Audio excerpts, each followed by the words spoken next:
totes aquelles pràctiques econòmiques orientades a les necessitats humanes, de producció, de distribució i comercialització, de consum i d'estalvi, que es fan sota criteris democràtics, solidaris i sostenibles. Hablamos de alternativas al sistema centrado en la ganancia, en la acumulación y que tiene efectos de desigualdad social, de destrucción ambiental cada vez más profundas.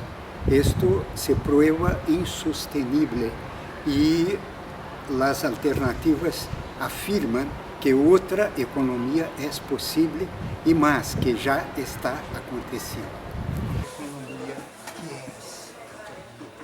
Justamente, ese es uno de los grandes desafíos, es la falta en la gente de la economía solidaria. Hace falta la visión sistémica, la visión total del potencial que tiene la economía solidaria de ser post-capitalista, de venir a reemplazar el capitalismo. Entonces, para nosotros, el desafío no es construir cooperativas económicas y social y ecológicamente viables, no.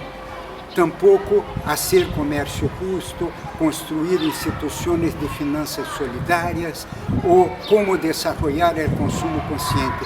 Ninguna de esas preguntas agota el desafío.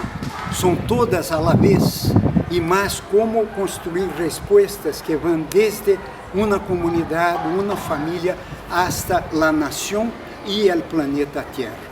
Entonces es un proyecto de otra economía global, en que la misma lógica de cooperación al interior de una cooperativa se plantea para los pueblos, uno en relación a otro en el espacio planetario.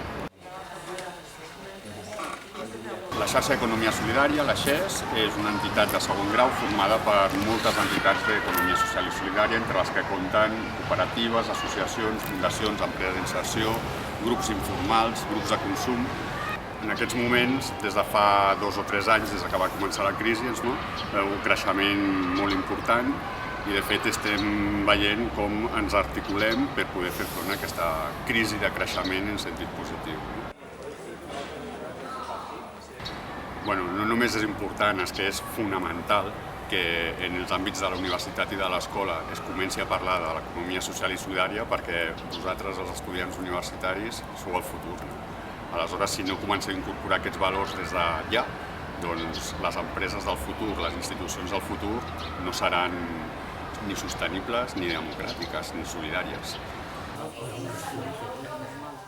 Son iniciativas que comienzan en la universidad, que tienen como objetivo formar y capacitar gente del pueblo en programas de extensión universitaria para crear cooperativas de cualquier tipo y hacer que ellas marchen con un mínimo de conocimiento técnico y de gestión.